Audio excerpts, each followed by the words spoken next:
الكويت سلمت للمجد وعلى جبينك طالع السعد.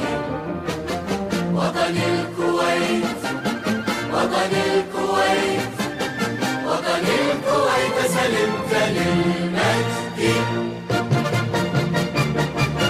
يا مهد آباء الأولى كتبوا سفر الخلود فنادت الشهب الله أكبر إنهم عرب طلعت كواكب جنة الخلد. الحمد لله رب العالمين والصلاة والسلام على رسوله الكريم اما بعد فاعوذ باللہ من الشیطان الرجیم بسم اللہ الرحمن الرحیم.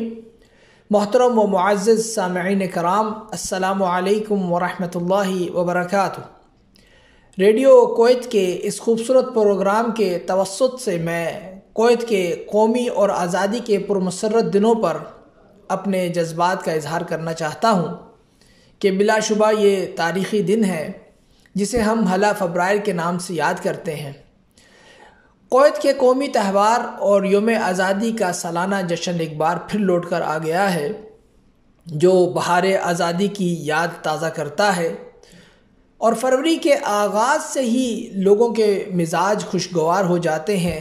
1 فبرائر کی تیاریاں بڑے شد و مت سے ہونے لگتی ہیں. سیمینارز ہوتے ہیں، تقریبات کی تیاریاں ہوتی ہیں، تجارتی مراکز اور سرکاری دفاتر کو سجایا جاتا ہے اور ہر شخص کے چہرے پر خوشیاں نمایاں نظر آتی ہیں. عزیزان گرامی، ہم خوش قسمت ہیں کہ جن کے لیے کویت وطن عزیز سے دور رہ کر وطن ثانی ہے، اور ہم نے کبھی اس میں کوئی تفریق نہیں پائی ہے.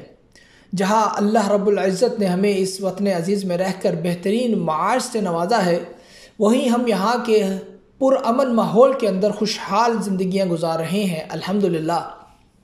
لہذا ہماری یہ ذمہ داری بنتی ہے کہ ہم ذمہ دار شہری کی حیثیت سے یہاں رہیں. ہم اہل کویت کی خوشی کو اپنی خوشی سمجھیں اور ان کے غم کو اپنا غم خیال کریں.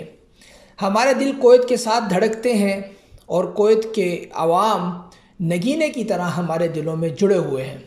قومی تہوار اور جشن آزادی کے اس مبارک موقع سے ہم تمام اہل کویت کو اسلامک ایجوکیشن کمیٹی کویت کی جانب سے دلی مبارکباد پیش کرتے ہیں.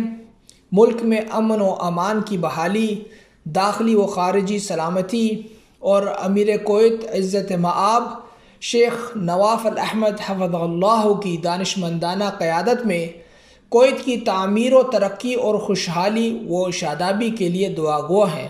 بہت شکریہ. خدا حافظ. وطن الكويت سلمت